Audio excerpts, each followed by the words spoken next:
Чуден цвет, Билегин.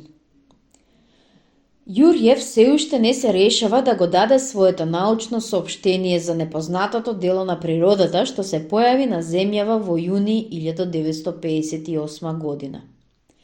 Јас го сваќам него.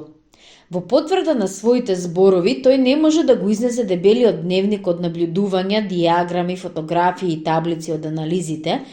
На тој начин може сосема лесно да се стане мистификатор. Па сепак, според мене, подобро е да бидеш обвинет за трдорливост, отколку и понатаму да се молчи за она што стана. Прекорите ние без друго ги заслужуваме. Нас не поведе обичноста на обстановката. Ниеден од нас, дури ни Јурјев, иако тој сега не го признава тоа, не допуштеше ни да се помисли за тоа дека со една таква необична природна појава е возможно да се сретнеш во некоја си подмосковско селце. Улиците се летувачи, што се шеткаат со кутриња со подвиткани опашки и бели инкубаторски кокошки. Мали, крај куќни градинки, за чии огради зрее салатата, репки и краставички. Бутканицата на перонот за време на краткиот прекин на електричната струја. Сето тоа толку малку им прилика на чудесните пронајдоци. Тоа без друго не оправдува нас, но некако ми го објаснува нашето тогашно држање и правичниот скептичен однос кон мислата за необичната природа на непознатото. Може би не сакајќи, виновен за сета оваа историја е Степан Кузмич Мизгин. Сувичкото старче со тешко насмевливи очи под надвиснатите веки. Веќе неколку години тој живее како пензионер во својата малечка куќичка на станицата Малаховка со жена си и помладиот син Степан Кузмич. Поранешниот кројач од една московска ателија, кој што е страстен одгледувач на цвеќиња. Во изборот на своите цвеќиња, Мизгин се раководи исклучиво според сопствениот вкус. Од неговите леи изгонити се, например, шареноликите хортензии и астрите, но затоа пак розите, чајните, белиите, катмерните, романтантите, расплаканите, сортата Мадам Батерфлај ги има колку ти душа сака. Степан Кузмич сонува да ја произведе опеаната од источните поети сина роза, која не постои во природата. Нему дури му успеело да добие сина нијанса кај една од сортите на белите рози. Но сина роза тој се уште нема добиено. И јас се сомневам дека некогаш ќе добие. Многу се шаблонските начини на кои тој се обидува тоа да го постигне. На 20 јуни Степан Кузмич ископал покрај клупата пред грмот на бело-сините рози една леја. Ги истребил од земјата краштенките од порцелан, гребчињата од некој скршен земјен сад, рагјосаната реза на некоја врата и посеал ноктенца. После што тој ги покрил посеаното место со елови ветки за соседните кокошки да не си направат во неговата леја угодна прашлива бања. Според замислата на Степан Кузмич, жолто-црвената боја на ноктенцата можеби ќе повлијае благотворно да се зголеми нежната синевинка на сортата која тој ја имаше произведено. Другиот ден наутро, Степан Кузмич забележал меѓу еловите грањки нешто синкаво.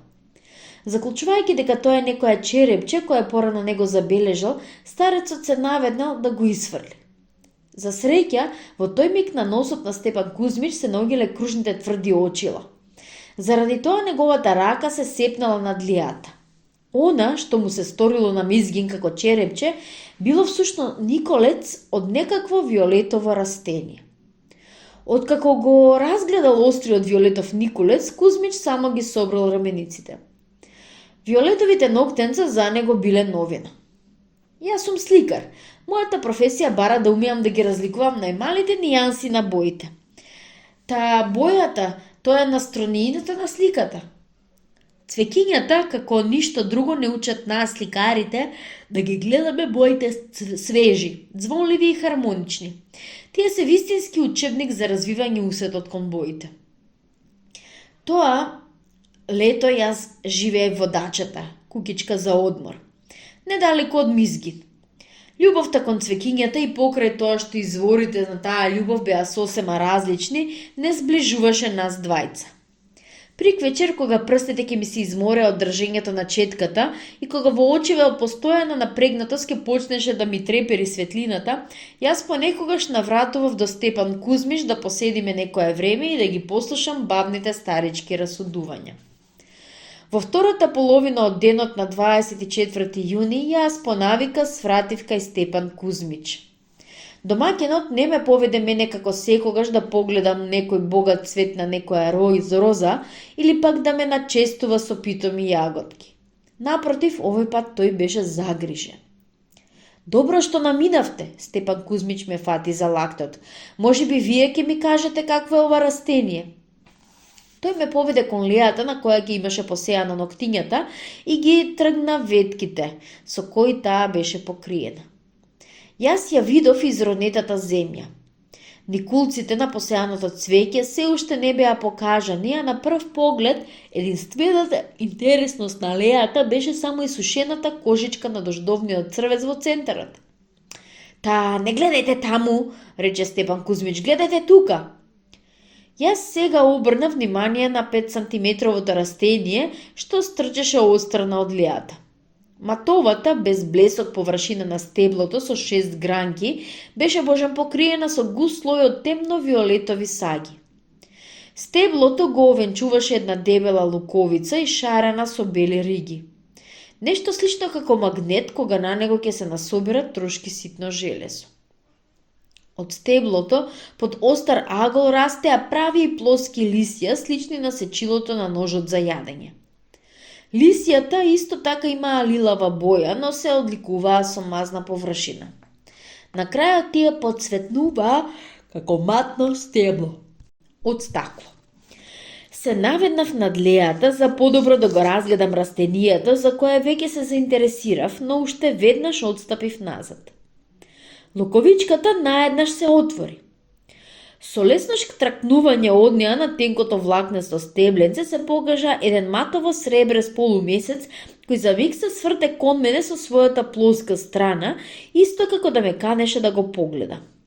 И само што отскокнав назад, полумесецот пак се скри, а лушпите од луковицата пак се собраа со поранешното штракнување, исто онака како што штракнува фотографскиот апарат кога се снима. Над нас шумолеа брезите. Низ нивните круни на леите од рози паѓаа сончевите шарки, запалувајќи во цветовите јазици од разнобојни пламења. Зад оградата гракаа соседските гуски, шкрткаше детска количка и се слушаше луд женски глас. Васка, не фрлај камења на нашиот петел, ушите ќе ти ги скинам. Тоа беше обичниот секојдневен свет во кој нема место за чуда. Јас ја посегнав раката кон луковичката, незините лушпи одново за миг се растворија. Степан Кузмич, но што е ова? А вие не знаете? Не, та јас не сум ботаничар, а зошто тоа се отвара изгора уште и штракнува? Шемунките од багремот кои ќе созреат исто така плускаат, не е големо чудо. А полумесецот се врти, се крие. Полумесецот се очигледна раздразнетост, одговори Степан Кузмич. Што има особено во полумесецот, та едни цветови му ви голтаат, а тоа ете некого не го зачудува. А кога ќе ставите некоја пилотинка во таков цвет, мислите дека тој ќе ја јаде неа? Како да не? Но јас еве друго нешто мислам. Кој е тој шегаџија што ми ставил во семето од моите ноктенца ете ваква виолетова казна господова? Та ете ти срамна главава моја, ќе дознаат соседиве и ќе почнат да ми се смеат. Сел ќе рече Степан Кузмич репа, а изреснало кај него бостан. А јас што е најглавно и не знам што всушност ми порасло. А може би тоа е некакво екзотично растение? Ми се вртеше на јазиков и едно вакво прашање. Но јас се потсетив за патуљастите криптомери на јапонците, за семејството на лалиња, родење со упорниот труд на многуте поколенија во Холандија, за десетните илјадници и различни видови цвеќиња произведени низ вековите од една огромна армија од одгледувачи на цвеќиња во сите земји на светов. И премолчев. Кој знае, може би со ова екзотично цвеќе во Копенхаген ги насадуваат рабовите на цвеќарниците. Но еве зашто сакам да ве запрашам јас, ги прекина моите размислувања Мизги. Да немате случајно меѓу вашите познати некој чуен научник кој би можел да ги познава цвеќињата? Инаку јас ни самиот не знам што да правам со него. Да го исплевам ли како коров или пак тоа е можеби нешто што би можело да биде интересно. Инаку тоа е прекрасен цвет. Јас одговорив дека познавам еден научив како што му треба на Степан Кузмич. Старецот се израдува. Тогаш добро, повикајте го пријателски кај вас во недела да си почине. Речете му дека воздухов е прекрасен, банџане, јаготки, а штом дојде, тогаш нема ни да биде тешко да го поканиме до кај мене. Бев зафатен со некакви работи и во Москва стасав дури на 26. Јурјев јас го најдов во универзитетот. Јурјев е биофизичар. Во свое време тој ја заврши Тимирзијазевската академија, а потоа воуредно и физичко-математичкиот факултет на универзитетот. Бидејќи тој сметаше дека биологот, кој не ја познава добро физиката, е неук. Јас немам сретнато човек кој е повеќе од него заљубен во математичката анализа и физичкиот експеримент. Кога влегов кај него, Јурјев работеше. На масата пред него стоја некакви фотографии и диаграми. Ако не грешам, тој во тоа време ги проучуваше прашањата што беа во врска со пренесувањето на минералите врз организмот на растенијата. Мојот расказ, достаточно испрекинат, тој го слушаше расејано. Но штом стасав до случката со сребрениот полумесец, тој престана да ги префаќа фотографиите и, симнувајќи го четвртестиот монокул, почна механички да ги трие црвените отисоци од монокулот на носот меѓу очите. Еве што, рече тој штом јас завршив. Денес во 6 јас имам реферат во Московското друштво на истражувачите на природата. Утре рано имам предавања. Во 2 имам совет на катедрата, а вечерта морам да одржам консултации со оние што дипломираат. Мене ме заинтересира вашиот цвет и затоа дипломците јас ги оставам за задутре и бидејќи вечерта сум слободен, јас ќе дојдам до таму. Утре вечерта возот што тргнува во 8 не однесе обајцата во Милаховка. Ја паметувам таа вечер до најситните подробности. Сонцето зајде, но неговите зраци се уште греја зад хоризонтот. Светлината на облаците, розова, распослана и невистината ги беше проголтнала сенките и даваше на околината без сенки, на смирените, на темните грмови на розите, на лилавиот златникав светкав стаклен мозаик на верандата нешто нереално, кое му прилегаше и на нашиот разговор. Во минатите 2 дена со растението се случиле големи промени. Тој израснало и сега беше скоро 30 сантиметри високо. Сребрестиот полумесец гордо го овенчуваше стеблото. Станала очигледна свитканост на српот, чија длабнатост ја чуваше розовата капка на светлината од зеди сонцето. Листијата се чинеше како да беа станати попродзерни од колку што беа. Низ нив јасно се гледаше земјата. Само што го заврши разгледувањето, Јурјев седна на клупата пред растенијето. За сето тоа време ние сиве гледавме со заљубопитство во него. А тој седеше, со телото податено напред и со главата подпрена на раците, во својот црн тесен костим, сличен на некоја мудра врана. Ние се сретнавме со една појава која изворидна со својата необичност. Така започна Јурјев. Пред се чудна е бојата на ова растение. Природата богато ги изнашарува лисијата на цветовите, но за лисијата на стеблото таа секогаш ја претпочива строго зелената боја. Одделните исклучоци, како синиот мов на поларните предели или жолтиот црдеж по лисијата на некои маслинки и уште некои други исклучоци, се само еден вид малечко отклонување од обичајот. Зелената униформа е пропишана на растенијата на неговото величество хлорофилот, магиосникот и генијето на растенијата келија, кој со помошта на сончевата светлина го создава скробот и некои други органски материи. За својата хемиска лабораторија, од видливата светлина хлорофилот ја одбира енергијата на протокалавите, жолтите, сините, виолетовите и повеќето црвени зраци, отфрлајќи ги во просторот како непотребни зелените и дел од црвените зраци од што се определува и бојата на растенијата.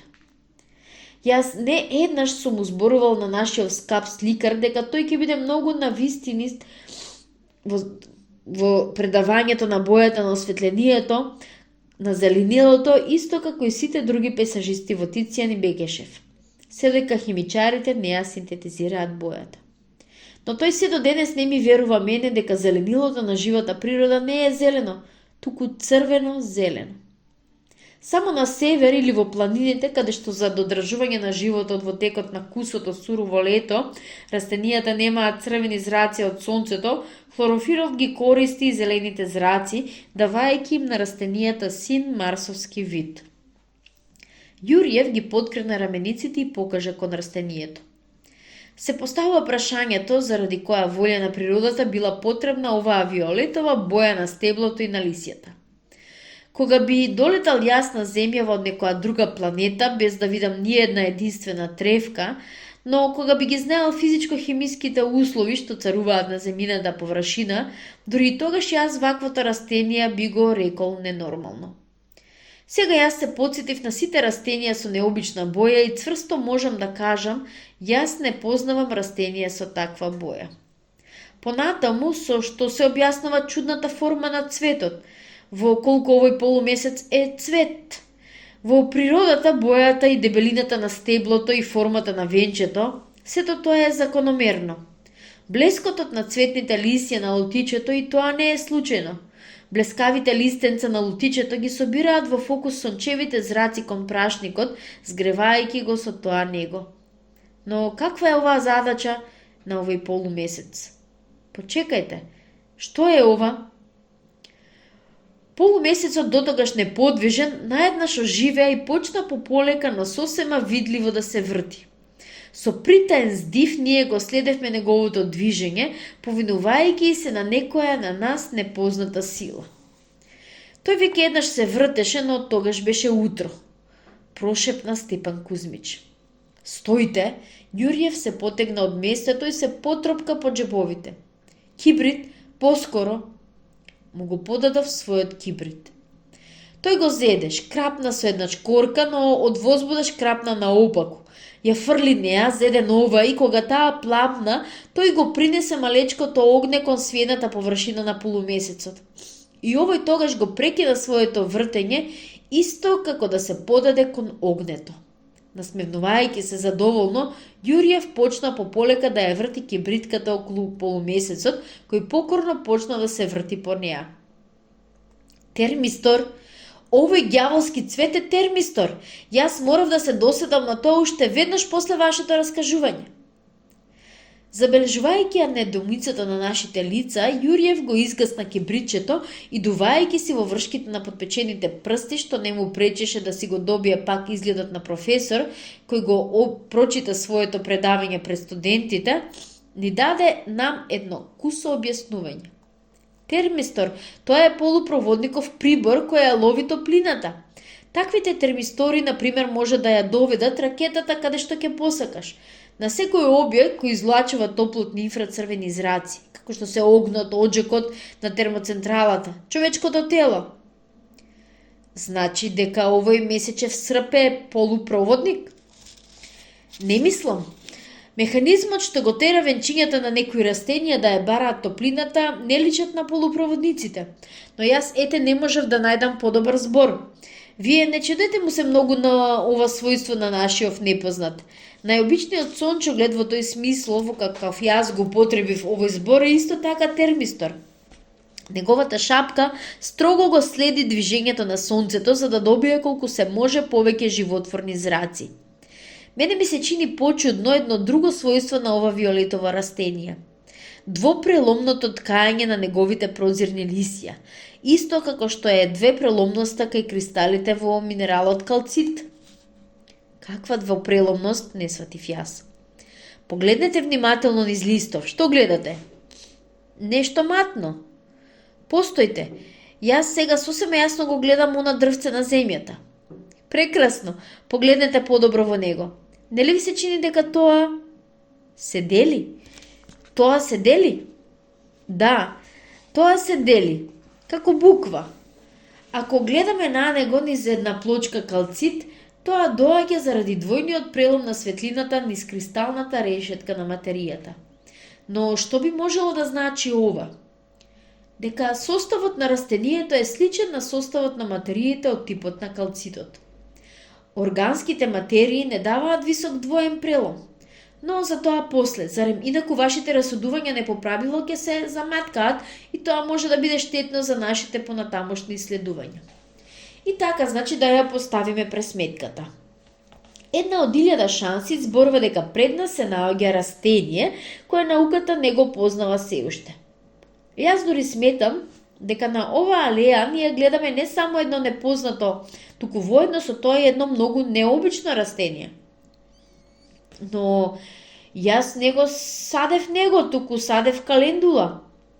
Од чувство на почит према виолетовото таинствено растение, Степан Кузмич веќе не сакаше да ги нарече ноктенцата со нивното обично име, туку сакаше и тоа името да им биде научно. И од каде се најде сега тука овој термистор? Можеше ли тој да израсне од ништо? Без друго дека тој не можел да израсне од ништо. Гледиштето на средновековните монаси дека глувците се раѓаат од нечистотијата, а цвеќата од калта уште одамна и безповратно е погребано.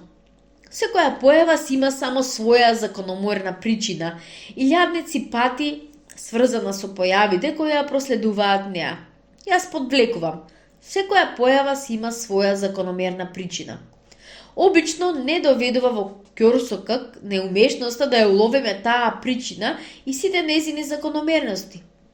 Но каде го купивте семето што сте го посеале тука? Во Москва, на улицата Кропоткин. Таму живее мојот постар син, кај кого јас често навратувам. Патем кон него јас без друго наминувам во цветниот магазин да видам дали има нешто ново таму. Аха, тоа е една малечка продавница недалеко од домот на научниците, знам. Само јас се плашам дека дирекцијата на тој почитувам трговски магазин ќе може да не го објасни она што се случи. Па сепак да се обидеме да сватиме од каде можел да попадне во Москва овој непознат представник на растителен цвет. Сигурно сум дека после неколку дена наблюдувања тој самиот ќе може да ни ја раскаже својата биографија и другите своји податоци. Може да се предпостави дека меѓу семињата на ноктенцата попаднала од некаде сосема случајно семенката на некое сосема непознато растение. Кое растело? Каде? Не знам. Со иста веродостојност може да се предпостави и Усури, и Типет, и Јакутија. Овие предпоставки сами по себе предизвикуваат сума противречности. Та како можело до ден денешен да остане непроучено едно вакво растение кое само по себе паѓа во очи? И од каде дошла неговата семенка токму во московскиот цветен магазин? А може би тоа дошло тука во Малаховка само благодарение на ветровите? Нема ли да испадне дека овој цвет е резултат на некаква чудна мутација? Сомнително, доста закономерно и хармонично действуваат неговите органи, а тој сосема малку прилика на некои други растенија кои ние ги познаваме. Мене ми е тешко дури да го определам неговиот род. Заради тоа после зборот мутација треба да ставиме еден голем знак на прашање. И тука гласот на Јурјев зазвуча скоро свечено. Имајќи ги во предвид сите особености на ова растение, чудниот цвет, двојниот прелом на зраците на неговото ткање, необичната боја, неговата жет кон топлината, и јас сум принуден да се запрашам себе си, а дали ова растение од земјава? Јас дури подскокнав од неочекуваност. Како да не е од земјава, а какво може да биде космичко? Но па тоа е необснована фантастика. Јурјев ги собра рамениците. Оваа последнава предпоставка не е помалку необснована и фантастична од другите претходни. Докажете ми ја незината научна неоснованост и ја уште веднаш ќе се откажам од неа. Како стасало семето преку бескрајните простори. Па и самата атмосфера на земјава со својата подвижност потсетува на вода што врие. Силни воздушни струи без прекин се накреваат од тропосферата кон стратосферата. На многу други планети овие виори и овој општ вриеш на атмосферата се многу посилни. Достатно е да ја спомнеме ураганската атмосфера на Јупитер или на некоја слична планета, или пак облачниот покров на Венера. И сосема е возможно дека вертикалните токови на воздухот на Јупитер или некоја слична планета да зафатиле од површината некоја ситна споринка или семенка од растенијата и да ги однеле вон од пределите на родната атмосфера. А таму на нив делува светлосниот притисок, кој скоро ги оддувнал од зоната на привлечноста. Така најситните, околу 0,00016 микрони, спори и семенки, без да сакаат стануваат потешесници низ Вселената, скитајќи по незините пространства, се дотогаш додека не ги зафати гравитационото поле на некое друго небесно тело. Таквите спори што летнеле, да речеме, од Земјата, можат за 20 дена да стигнат на Марс. А чудовишниот студ, отсуството на воздух и вода, најпосле смртоносните космички зраци, па вие заборавате на нив? Сосема не. Физичарот Бекелер докажал дека исушените спори на папратот на некои маховини или алги ја поднесуваат температурата на течниот хелиум, тоест минус 271. Докажано исто така дека по отделните спори, особено при ниските температури, кога се успоруваат сите други хемиски процеси, можат со цели векови да ја зачуваат својата животна способност без вода. А воздухот, поточно кислородот од воздухот, не им е потребен дури ни на некои живи суштества. Некои бактерии, например, можат сосем слободно да си живеат без него. Што се однесува до ултравиолетовите и космичките зраци, тогаш тие во значаен број се гибелни за повеќето живи суштества. Но тие не мораат да бидат смртоносни за сите живи материи, туку само за живите материи од Земјава. Бидејќи живиот свет од Земјава не бил присилен да се приспособива на нив. Атмосферата и озоновиот екран сосема добро ја штитат Земјава од космичките и ултравиолетови зраци. И внимавајте, за онаа доза зраци што достасува од дното на океаните, земните растенија се приспособиле сосема добро. Тогаш, зошто ние мораме да им ја одречуваме на растенијата способноста да се прилагодат и да свикнат и на нив? Пошто можеме да бидеме сигурни дека во други услови тие не можеле просто да станат способни да издржат поголема доза на космички и ултравиолетови зраци? Какви докази имаме за спротивното? Никакви. Следователно на ова, зашто во атмосферата на Земјата не можеле да попаднат спори и семенца кои срекно пропатувале преку вселенските простори?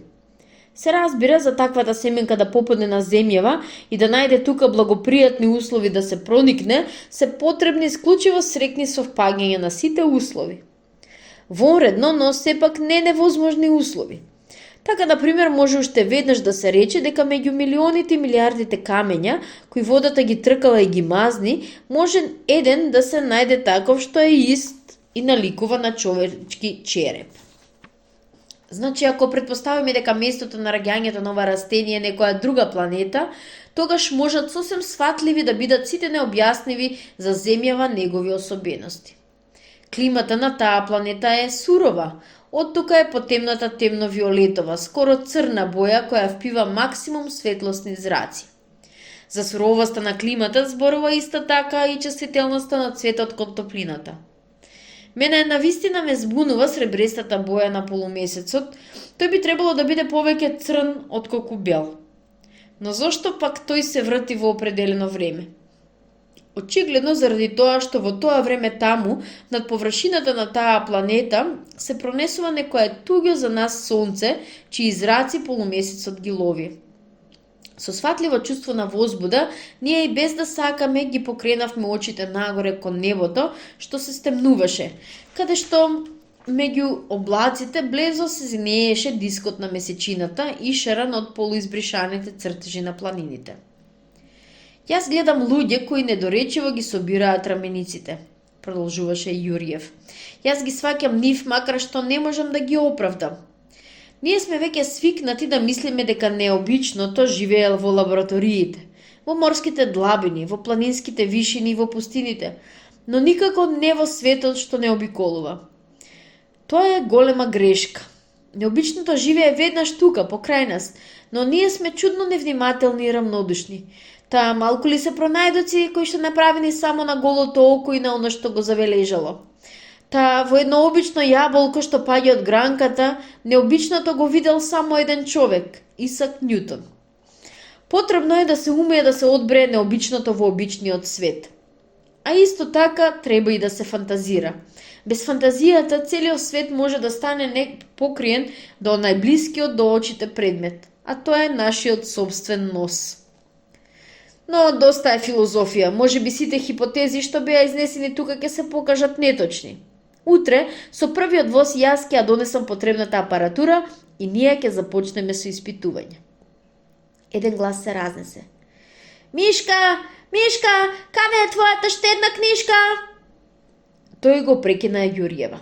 На патеката зад грамушките се покаже едно долгоного момче со велосипед. Син му на Степан Кузмич, студент на електротехничкиот техникум. Темните очила за сонце, кои тој ги носеше без оглед на квечерината, го правеа неговото лице слично на лицето на слепиот човек. Тоа беше младич кој искрено сметеше дека мотоциклот од најнова марка е најголемиот продадок на човечкиот ум, а успешниот гол за најдобра манифестација на човечка сила. Понекогаш во разговорот со него, мене ми се чинеше дека тој гледа на животот во дното на некоја длабока јама, чии рабови всушност го ограничуваат неговиот умствен хоризонт. А длабочината го заштитила од волнување на неговиот ум и неговото срце. Олег, го повика Стопан Кузмич својот син. Погледни какво чудо пораснало кај нас. Олег го подпре велосипедот до грмот, ги пикна рацете во джеповите од панталоните, продолжувајќи да вика по Мишка, се доближи до нас. Чудо во решето, исто како твојата сина Роза, мил татко. Во нашиот атомски век сето го создала науката. Снисходливо го поправи татка си тој. А цветот е симпатичен, дај ми го мене, тој секако ќе се допадне на мојата девојка. Види го што зборува, овој цвет кај нас е достасан можеби од некоја друга планета. Што ме насмеа тато, ти вечно фантазираш, а цветчето не би било лошо за букет. Момци не би треснале од завис. Навистина, од каде го најде ти ваков тато? Но јас сега немам време да гледам на таквите чуда. Goodbye. Кога се скри тој, Степан Кузмич, боже ми извинувајќи се, рече. Само девојките и фудбалот му се на ум. Јасно, младешка работа. Време е за одење, Јуриев се исправи. Степан Кузмич, вам ви се паѓа да го вардите растениево дека ние сме сите отсутни од тука. Запишувајте се и без друго со точно означено време. Тоа е многу важно. А утрешниот ден јас се надевам една од нашите предпоставки ќе се престори во теорија. Само да си земам едно парче од материјата од која е составен. Тој го извади джебното ножче и се обиде да пресече едно парче од листот. За наша голема зачуденост, ножчето не успеа да пресече. Тоа само се слизна по кожичката. Но факт, ова растение е потврдо од челикот. Ке се обидеме да скршиме. Степан Кузмич го донесе чекичето и една малечка наковална.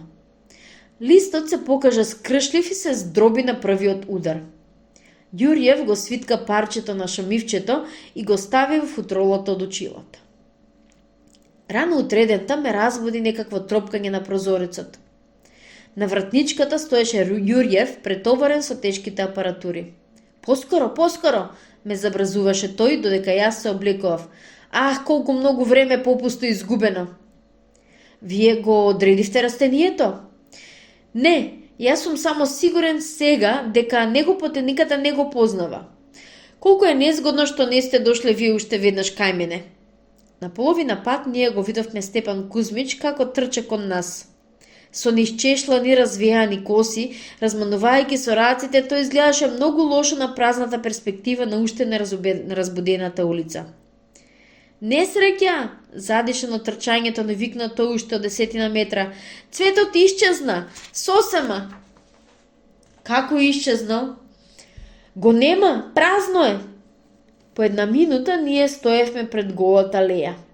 На она место каде што расте се чудниот цвет зјаеше дупка. Имавме такво чувство како да бевме застанати над некој гроб. Јуриев се собрал исто како да беше притиснат од тежината на апаратурата. Степан Кузмич кружеше низ градината, препнувајќи се во грмјето и често пати викнувајќи. Јас молчев, просто претепан од оно што се беше случило. Кога си дојде на себе, Јуриев веднаш организира потрага. Таа утрина на нашата енергичност можеше да и позавиди и Шерлок Холмс. Но барањата не ги дадоа очекуваните резултати. Растението беше исчезнато, исто како в земја да пропаднало. Работата стана јасна дури вечерта. За исчезнувањето на цветот не беа виновни природните сили. Во 2 часот ноќта, додека сите спиеле, Олег, насобирајќи китка бели рози, при што исчезнали и белосините рози на Степан Кузмич, решил тој букет да го овенча и со убавото виолетово растение. Истата вечер ние појдовме кај девојката, на која и бил подарен букетот. Нашиот изглед во првиот миг ја исплаши неа. На прашањето на Јуриев каде е букетот, девојката божембранејќи се го покри лицето со рака. Тој овена и јас го фрлив. Не сиот, розите се цели. Во ведрото за отпадоци, на која ни покажа девојката, ние најдовме не на чудесното растение, туку грудка, каллива и лигава течност што се беше сочувала од него. И на тој начин предпоставките на Јуриев останаа непотврдени.